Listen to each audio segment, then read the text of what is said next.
What's up, guys? Thanks for checking out the channel. Today on the bullet points, we're going to be talking about the CMMG Banshee.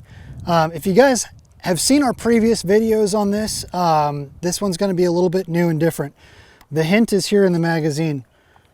This is an FN 5.7 magazine, meaning this is a Banshee that's in 5.7. I absolutely love the 5.7 round. I think that it kind of meets that big gap that's in between 22 Magnum and 223. I think that more firearm companies should be adopting that round. I think it's a really fun one. It's still kind of controversial. Some folks don't like it, but whatever. I love it. This has a lot of the same features as the other Banshees. You know, outfitted with Magpul furniture here. We've got a nice big ambi charging handle, ambi sling mounts, ambi safety selector, and then your nice generous magazine release here. This is the SBR version that we were able to get a hold of, and this has got the ripstock on it, which if you haven't seen before is pretty cool. You just pull it straight out and it locks at a pre-configured set screw, and then to collapse it you just go down. You can pull it to any individual one you want, but if you pull it out all the way it'll stop at whatever your designated select is. CMMG does sell this as a secondary part, or its own piece. So if you wanted to buy this for one of your other AR platforms, you're more than welcome to do so. Or if you went with a pistol Banshee and then wanted to go through the SBR stamp process on it and then buy one of these later, you can of course do that as well. But again, awesome little setup here. I've been very impressed with both the 9mm and the 22 long rifle Banshees. So I'm really excited to get behind this 5.7 because again, I love that round. So we'll give it a run here. I'll tell you my thoughts at the end. Again, cool platform so far. CMMG Banshee in 5.7.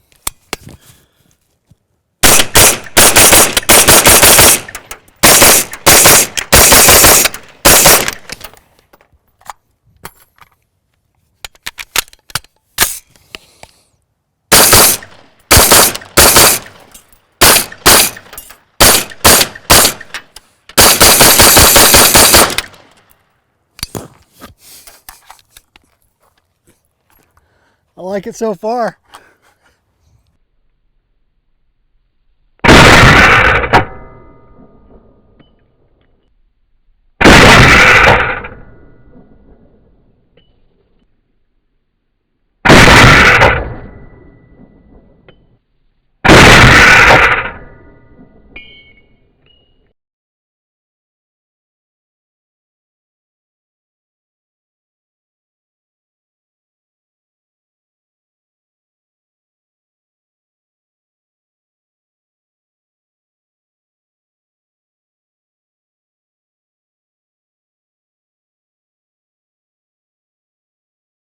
So we've got the aftermath of the grapefruit here being hit by the 5.7, and as you can imagine, very small entrance, about like you'd expect with the 22. However, we flip it open or over, and this whole thing is just kind of turned to mush inside. The wound channel on that thing is basically from peel to peel. This is nasty inside. Now let's check out the melon, or the squash. Fairly small entrances. Again, about like you'd expect out of a 22 mag or something. But then if you flip it over, we've got a pretty decent exit wound here. It fractured almost 180 degrees around it. We got fractures to there, there, and then all the way over to here. And if you look closely, you can see daylight through the back.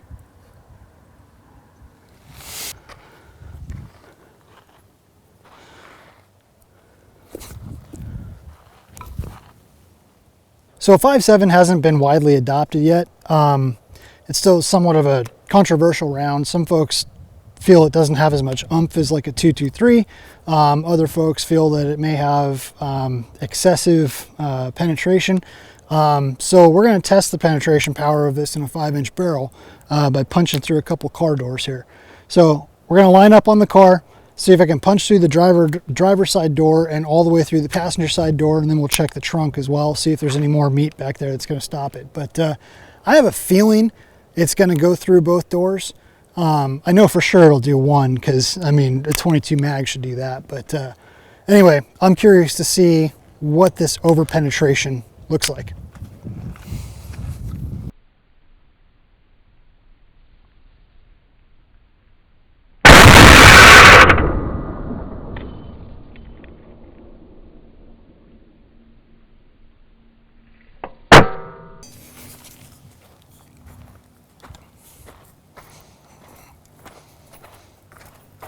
Entrance, exit, and here we have the subject's exit wound in a perfect 0.57 millimeter hole. All right, so we punched through the trunk with relative ease. That's just kind of sheet metal. I'm gonna try it through both back doors. There's, you know, a bunch of window components and fabric and, you know, interior stuff and paneling and whatnot. So let's see if the interior components slow this thing down at all.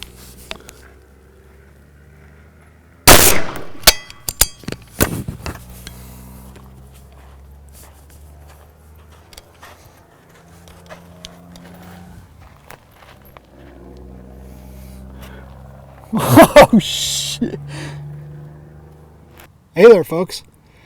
So we had a great clean entrance on this side, and when it came through, we hit this giant rubber armrest pad deal, and it broke it apart pretty good.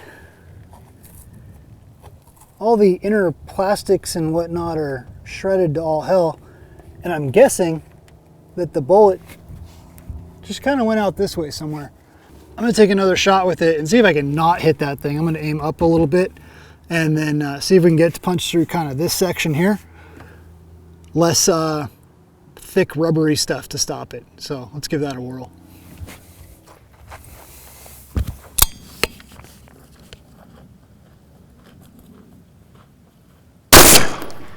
Yeehaw!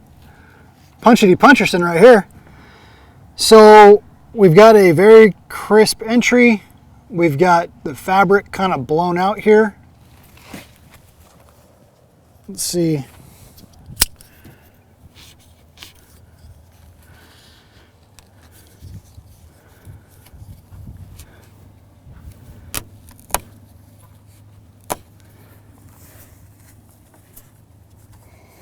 Yeah, that's metal on the inside.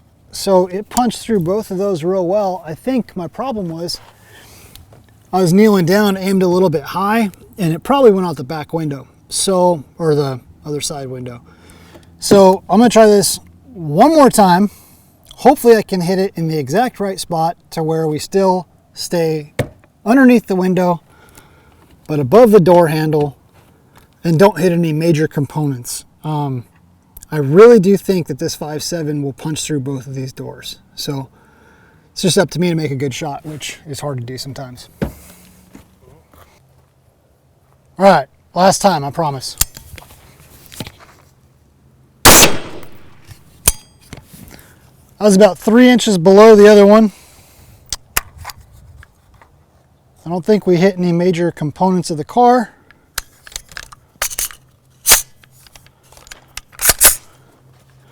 Oh! And I see fabric frayed on the other side.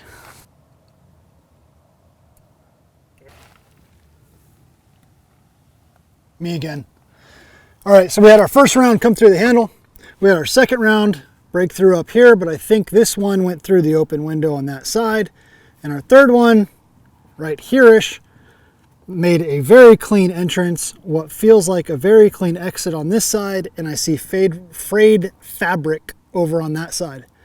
So I'm gonna walk around that side of the vehicle, see if it punched through that door. Well, wouldn't you know it? We got a nice dimple out of this. It flaked the paint off, but it did not pierce all the way. So I was wrong, guys.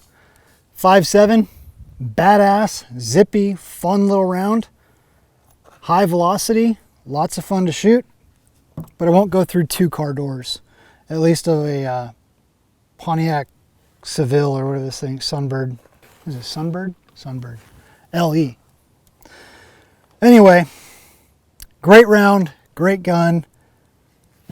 I thought it would go through both. Probably lost some bets there.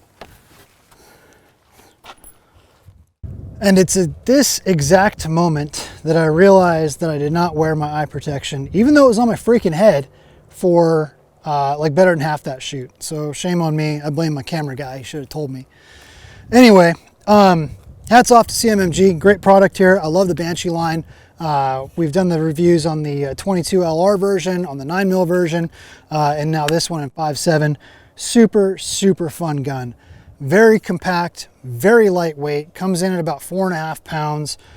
We've even got a spark on there, which adds a little bit to it, but very maneuverable.